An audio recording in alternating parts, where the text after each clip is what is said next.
Hi, my name is Nate, and today we're going to be working on our brakes on the race car. So this is the setup we've been working with up front. This is a Willwood caliper with 4 pistons, a 350Z track edition rotor. We endurance race, so we need some extra heat capacity and cooling. So you can see we also have some brake ducting that ducts in from the front bumper, curls around, and then goes into a custom sheet metal duct that pushes the air into the center of the rotor. And we were using the factory master cylinder, that paired with the factory rear brakes. And while this setup did work for us, we had too much front brake bias and the pedal was extremely soft. So this is the 6-piston Willwood caliper with the aluminum hat Core4 Motorsports rotor. So significantly lighter rotor. Should definitely work a whole lot better for us. So for the rotor weights, the 350Z track edition rotor is about 21 pounds, whereas the Core4 Motorsports, even though it's a bigger rotor in the front, it's actually 6.5 pounds lighter. In the rear, we go from the tiny factory rotor to a nearly as big as the front rotor at about 4 pounds added weight per rotor in the rear. We will also be putting in a Tilton adjustable portioning valve, as well as pressure sensors and making some new lines for the front and rear. So the rotor hat, which is the black aluminum part, and the rotor ring, which is the steel outer part, come separate. So you have to put those together with the supplied bolts and the jet nuts. So here you can see the caliper mounting bracket. And these calipers are a bit different than what I'm used to in that they are a radial mount caliper. So instead of bolting through some ears like a typical caliper would, the bolts, as you can see here, come from the outside. And one of the nice things about that is if you wanted to change rotor sizes, you can actually just space the caliper out and run a bigger rotor then. One issue we ran into when we were installing these brakes is I noticed that the rotor had a bit of a wobble to it. So putting a dial indicator on it, which is tricky with the slots, you can see about 20 thousandths of wobble, which is significantly more than we want. What I found is that when I had been pressing on the bearings, I had made some grooves or kind of galling on the hub. And after cleaning it up with the file, then I got it all nice and straight again. Now moving up top, we are swapping out to a Nissan Sentra brake booster. And this one is smaller than the factory one, so the extra clamping force of the brakes, this makes it a little less touchy. The booster does bolt into place, but one thing you need to do is swap the plunger at the front of it. So on the top you can see the Nissan Sentra plunger, the bottom is the 240 plunger, and the Nissan Sentra one is about 27 millimeter, and the 241 is about 32. Once you get the new brake booster installed, then you'll need to get underneath in the cabin and access the pedal. And if you have access to some child labor, now would be a good time to make use of it. This is a homemade car, right? It's okay if it breaks, right? Then you can make a whole new one of the same thing. Something like that, yes. So take those nuts and slide it on the other way. Huh?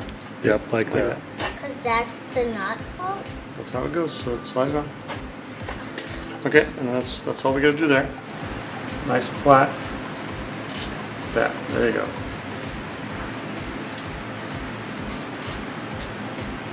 But now we'll take this and we'll put this tool in there. And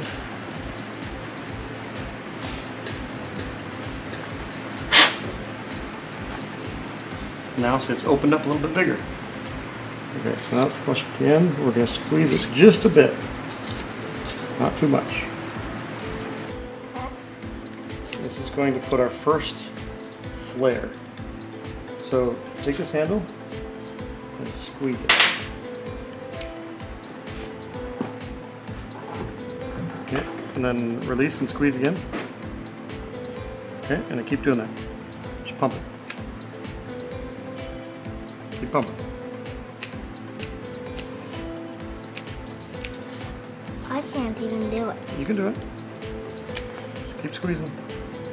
It's becoming hard. Okay. Yep, you did it. So we release it. Now if you look inside here, if you see it has kind of a donut look to it. Okay, now we need the other one. So give me that one. Okay, now we do the same thing. Squeeze the cone in there. And make a mushroom shape. well, now it's an open shape. So if we take this out,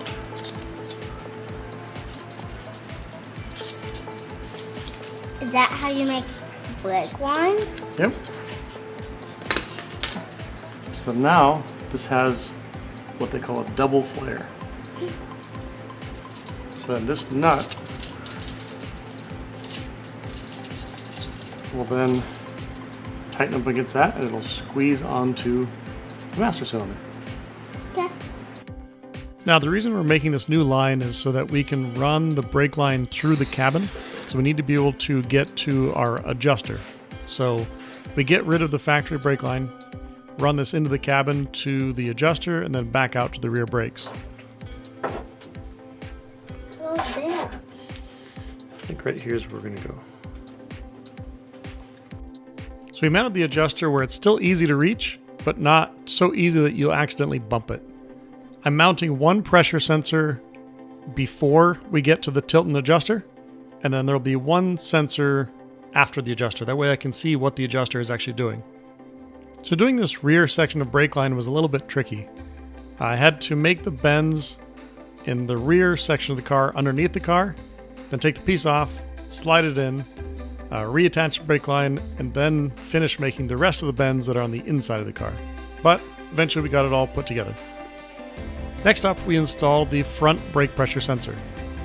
And now that we have some pressure sensors in there, we can now see how the factory 300ZX master cylinder behaves. On the far left, you see the front brake increasing. The rear brake originally increases at the same rate until now we hit that split point and the front brakes have more pressure than the rear brakes. And that's a measurement prior to our Tilton valve, and we want the Tilton valve to be the one doing that adjustment.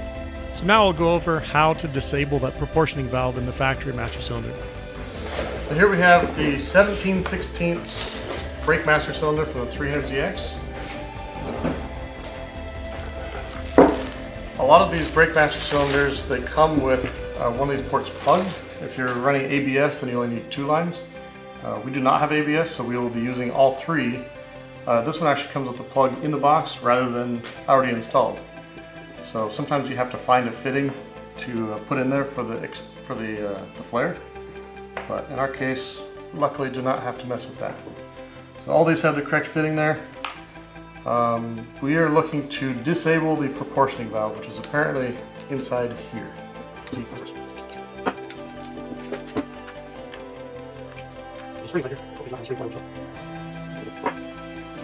This is the rear circuit for the brakes. This is a proportioning valve, and inside here, this plunger has a valve on it. And this valve appears to be what would let the rear brake fluid pass through these little holes. And this spring is what keeps this in place during lower pressures. And once you get beyond a certain pressure, then it will push on the spring, open up that valve, and then allow it to vent. So our plan is to take this piece of pipe, have that lock it in place, and then that should keep it from trying to bleed off any of the rear pressure. And then we can have our other external proportioning valve do all the proportioning there. So the tube I used to block the proportioning valve was 21.5 millimeters. That seemed to be the right amount to block it completely and not have any slack in there. So after we got the brakes bled, we were able to check and see what the proportioning actually was doing. So if you look at the left gauge, that's the front brakes. The middle gauge is the input to our valve. You can see that those two are exactly equal all the way up to the top. So we did correctly dummy the proportioning valve. If you look at the gauge on the far right side, you can see that it's significantly lower, which means that it is properly reducing the rear brake pressure. I made a graph of some of our results. If you look at the blue line, that's the factory proportioning valve in there. So at 600 PSI, as you press harder than that on the brakes, you're transferring more weight to the front, it starts to reduce how much pressure goes to the rear. But 600 is quite high, so you actually be fairly rear biased if you were to leave the factory proportioning valve in place. If you look at the green line, that's with our Tilton valve set to full rear, so even more rear pressure than the factory proportioning valve would give. And this is where we run the car when we're racing in the rain.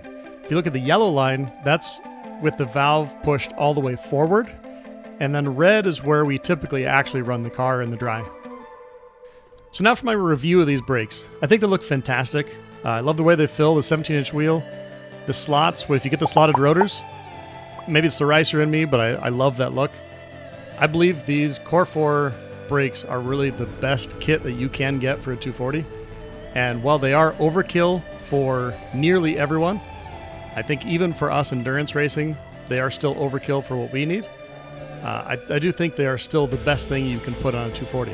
Now, for us having overkill as an endurance car, that is honestly what we want and kind of what we need, because I really don't need the brakes overheating when we get 5 hours into a race or burning through pads or things like that. So that is the best thing, is that they are truly more than we need.